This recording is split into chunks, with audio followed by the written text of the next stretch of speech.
Irujukiro, the cultural museum of southwestern Uganda, is among the many tremendous features found in Igongo Country Hotel and Cultural Center. Before you are ushered in the museum, tour guides highlights on the do's and don'ts during the expedition. Objects and equipment that were used in traditional art.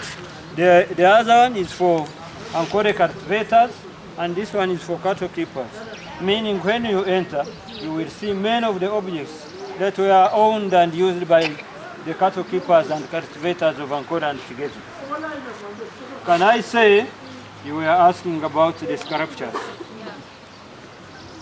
We have a hotel called the Igongo Country Hotel. It's a 4-star hotel with 52 rooms. We have a swimming pool, a conference hall, and those facilities. But also these sculptures in the compound of Igongo are not just for beauty. They are here to remind us about the history of this region. One, Mayenjege Shinjo, Ishekatabazi, Mbud, Urunamtumu. But specifically, what you ask, this one is here. We call her Chanyawera, the legendary queen of Mporo. And they are here to remind us about the history of this region. The sculptures you are seeing behind there, you can see the name Chitami's Palace. And Chitami is the legendary queen of Mporo, who reigned during the 1720s. That was when all men in Mporo were killed and they died through wars. So Mporo remained with only men, and those with only women. And those women were led by a queen called Chitami.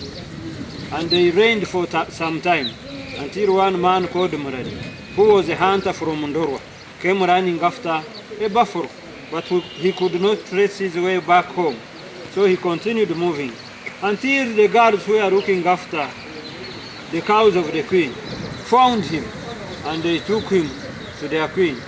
And the queen took him over, and he married the queen, and went back and picked other men from Ndorwa. They came and took over Mporo, and that man produced a son called Kayad Tindangezi, who was later to become the king of Mporo. So that's the Chitami Chanyawera. The cow known in the history of this region have been so beautiful and high milk yielding that it led to war between two kingdoms, and 4,000 men died fighting for one cow. Mayenjege Shinjo was owned by the king of Uheju, who was called Kabundamika Mjimba Rutura. But when the king of Nkore saw it, Ntare Nyachikoto Chitabanyoro, he liked it and wanted to own it, until when he sent two thieves in the names of Ruturabgor and Ukunku, who picked their traditional handbags, Kodeji Frebe, went with rime and charcoal. One night, they smeared that cow of Kabundami and smeared it black and white, and they stole it and brought it to Nkore. But when Kabundami realized that his cow was stolen by Nkore, he decided to send his soldiers, who were called Nkondami, under the command of a man called Mutayota. They came and attacked Nkore, and they fought for the cow, and 4,000 men died fighting for one cow, called Mayenjege Shinjo. And the owners won the battle, and they took back their cow. You're welcome to Igongo Culture Center and Country Hotel. And it is the first question I ask. Do you know who you are? Huh? No, I mean you as an individual, as a person. Do you know who you are?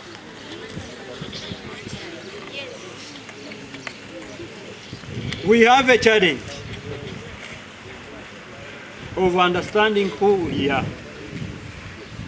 When people settle in Mbarara for some 30 years and they run Nyankore, some of them take themselves to be people of Mbarara and they are by Nyankore and so on. When people settle in Kasese, they think they are Bakonjo because they know Konjo. No. That's the question I'm asking. Do you know who you are? Are you sure? Yes. How do you know?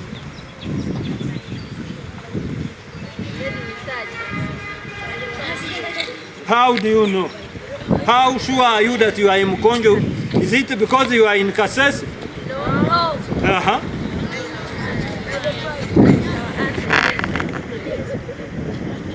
How sure are you? This I am asking you so that they can help you. I always tell young children that if you don't know at least four of your grandparents from your father's side, don't be sure of what you think you are. People move and they adopt the cultures of where they go. But that does not mean they belong there. Huh? So, and for me, I always make it very easy for them. First, you know, we have clans. Do you know your clan? Yes. Do you know the taboo? Yes. Do you know the totem? Where did that clan come from? If I may use the example of this place called Nkore. Nkore, the people of Ankole are called Banyankole. But Nkore has expanded and contracted over time. There was a place called Nkore that came from Karo Karunji, but with expansion, with colonization, we became Ankole. Meaning there are other people who came in, and these were the Bahoro, the Banyarujumbura, neighboring kingdoms that weakened and were conquered. When you are conquered, you become this. So, please, my request is, I call upon you to go back, do research, know who you are. Comes from a hill, which is 2 miles from here, where in 1420, when it rained so heavily and this area was flooded and water started killing animals and human beings, the king of Nkore ordered the diviners to take a white spotless cow to that igongo, where they sacrificed it and prayed until water went back from what we call up to now, Lake Mburu.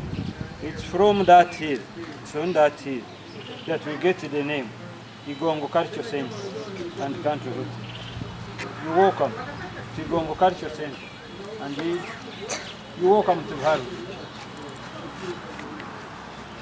May I ask, may I know why you are here? Yes. Teacher Society. Yes. That's what you mean? Eh. So you want to study about Banyankole and Bachiga. What would you wish to know about them? How they behave. How they behave. They behave very well. Their culture. Their culture.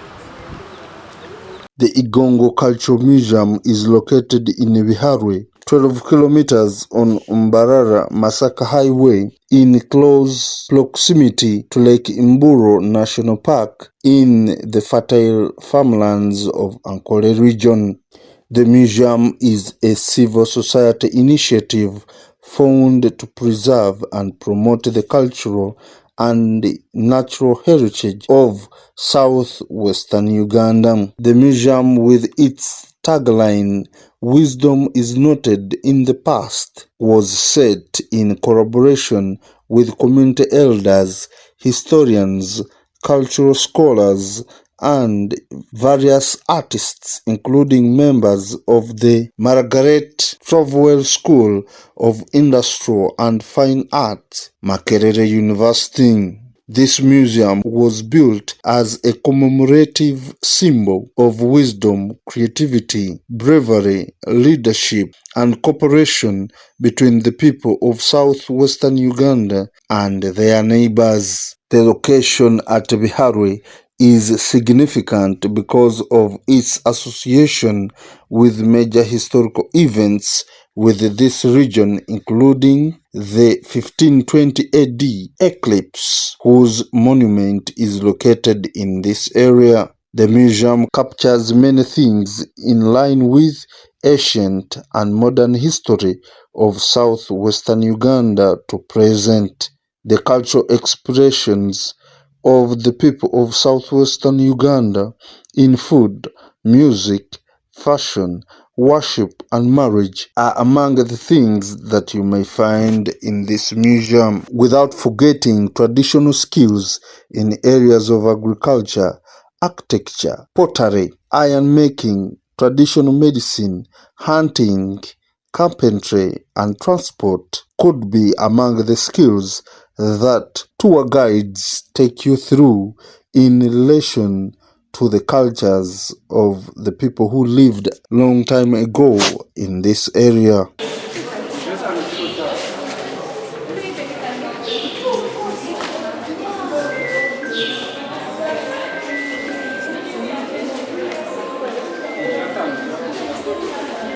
Continue with me.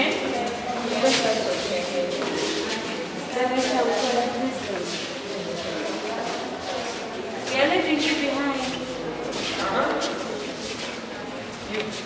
So you're most welcome at Igongo Cultural Center. I'm saying I'm blessing will be your guide, right?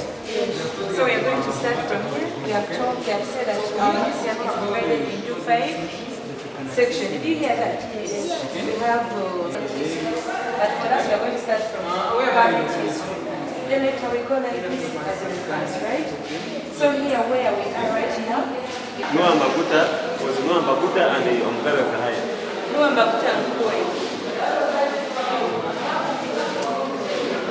Then Omgabe Akando. Remember?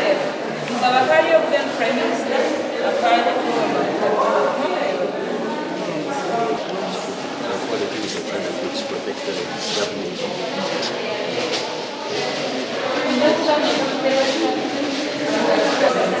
Hano niboreka ibishane b'abasefuna n'abagabe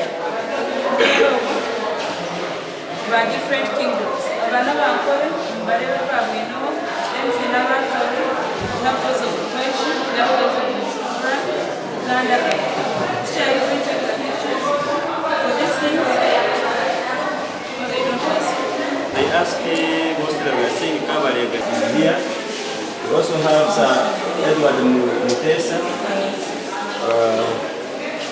That is from 1884. We want to say the alchemy that brought Uganda under the British control. We also have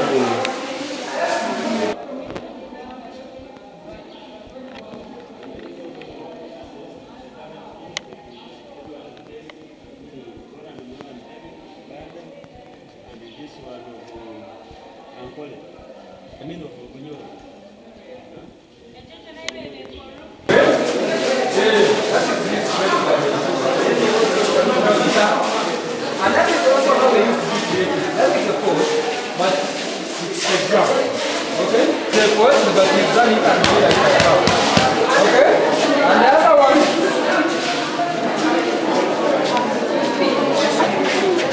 Continue with continue.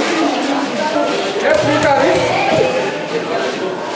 You know how they make local beer? No? Yeah. So this is all the process, how they make the banana juice and the local beer. The first step, put them in the field, cover with the banana leaves. You add on banana fiber so that you can generate more. Okay? Then after like 5 days, they get ripe. You peel them, you put them in this. Okay? You add on the fresh grass, which will help you on the squeezing of those ready bananas using your feet. Okay? So you use your feet to squeeze those ready bananas. Now, here you get the juice, the banana juice. Okay? Then after getting banana juice, you add on the sorghum, the roasted sorghum flour. Huh? So after adding that sorghum flour mixed with the juice, now yes, remove this section.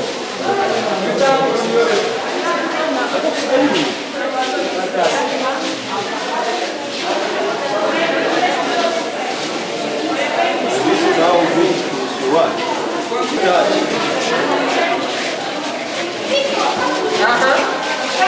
We look at fashion. We look at fashion. Turn your eyes here. You look at this. So in the like the way you go to the salon and the barber gives you the fashion that you want. This one smells like this one.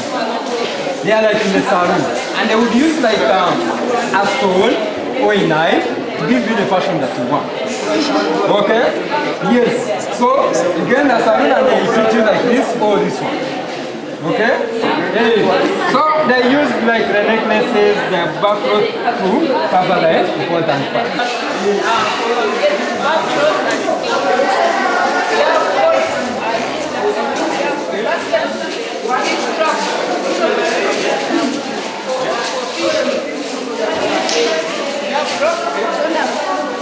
He was a great Mbuta Yankao. His name is there. He was called Mbuta Yankao. He was a great warrior that he fought enemies with strength and he was fierce. He had fierce weapons on the other side. He had different spears for fighting. From this side, then this thing is all about cheese processing and milk processing.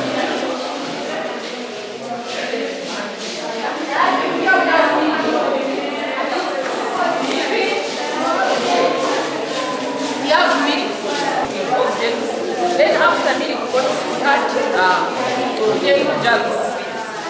Then we have the powder bucket and plastic bucket. I using this calabash was a calabash for Calabajones. Okay? So this is throw down the rotation movement of card after being steered. After steering milk, separates milk and milk and cheese or butter. Then we also have this is called milk. It's called milk and other like what? Now this side. Then here, one side. Here we have objects. And we use okay? We have those. After milk goes here, then this side we have lineage of kings, and they are kingdoms, okay? They are showing the photos of leaders of each kingdom. The photos of leaders of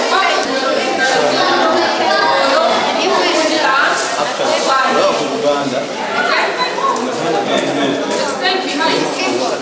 We have this leader was Kabega Arias, the head teacher for Kasese Muslim Nursery and Primary School, highlighted and appreciated the parents for the tremendous support they always provide for such trips to happen so that pupils are exposed and enlightened on various cultures of the people in Western Uganda. Yeah, we organized the education tour from Kasese, so we have so far visited areas like Equator, we have visited areas like Igongo Culture Center in Mbarara, we have visited Queen Elizabeth, we have visited Kazinga Channel, we have visited very many places. So I want to congratulate whoever came in, I want to congratulate the parents, thank you for supporting your children, and currently we have finished all the activities. We hold education tours, or we organize education tours specifically for study purposes, entertainment. Children go and explore what they didn't know. So they see new things, they learn new things, new environment, because most of these things which they have or which they learn, they see during touring, they're always asked in exams. And secondly, new experience. Of course, very many kids stay in Kasese. They don't go in far distances. That's why we go and children get to know what is beyond their district. He went further, calling upon parents' support to always encourage their children and support them so that they are enlightened and educated about the things around them through such trips that schools organize. We didn't go to other areas or elsewhere. We wanted these areas because it is their first time to come to this place, and the other place we have never been there.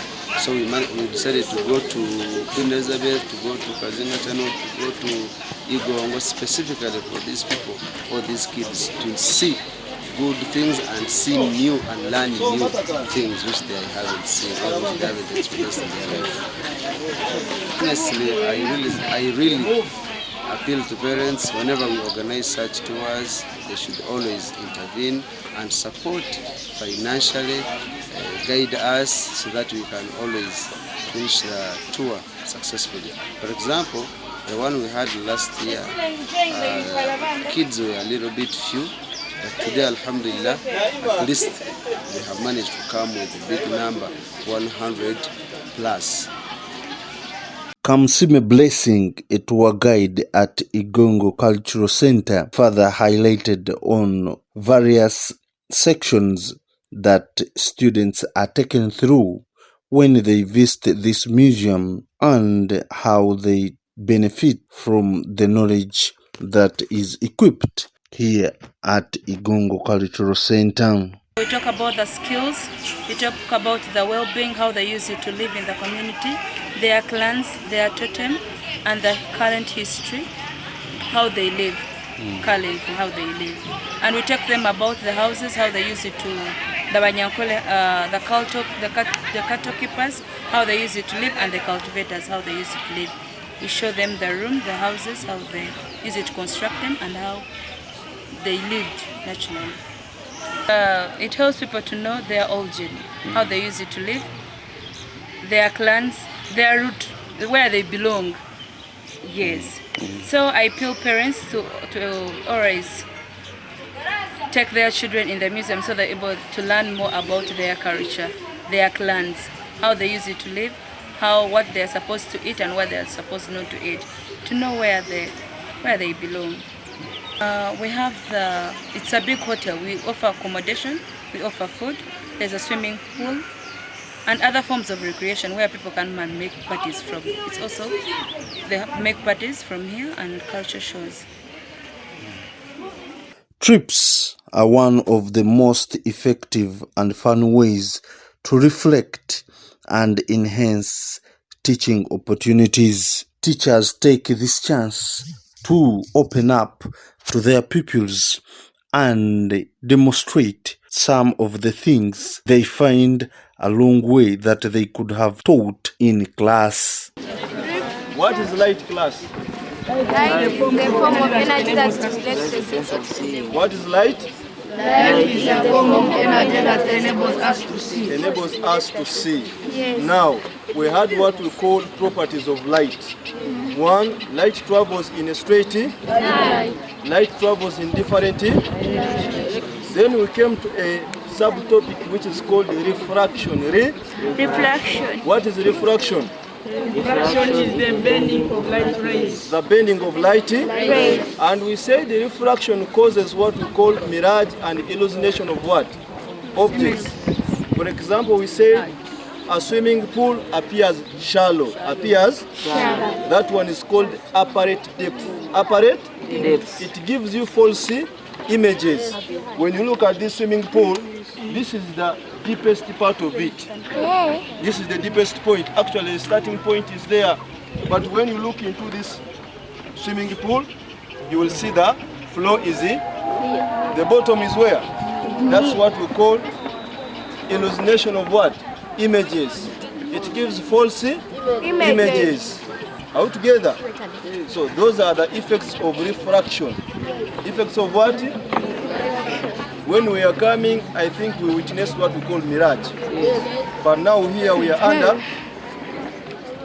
under what? Apparent depth. Under? Apparent depth.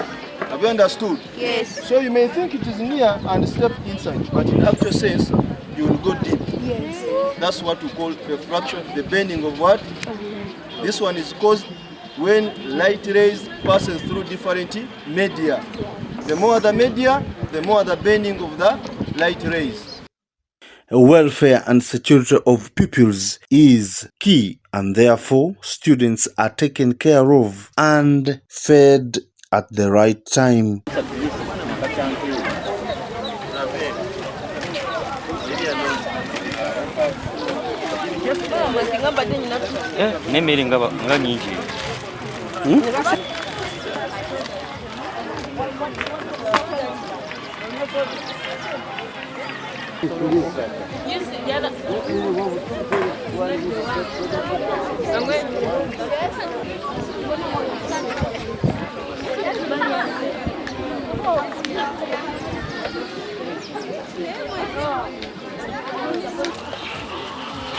Teacher, you say major.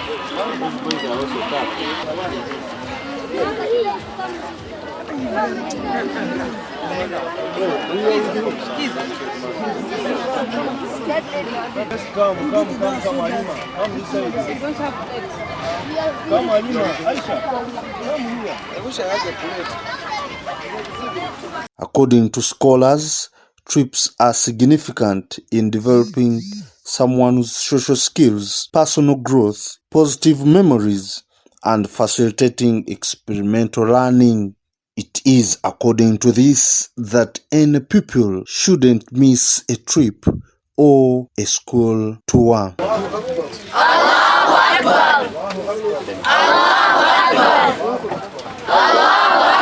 سبحان الذي سخر لنا هذا وما كنا له مقرنين وإنا إن شاء الله سبحان الذي سخر لنا هذا وما كنا له مقرنين وإنا إلى ربنا لمنقلبون.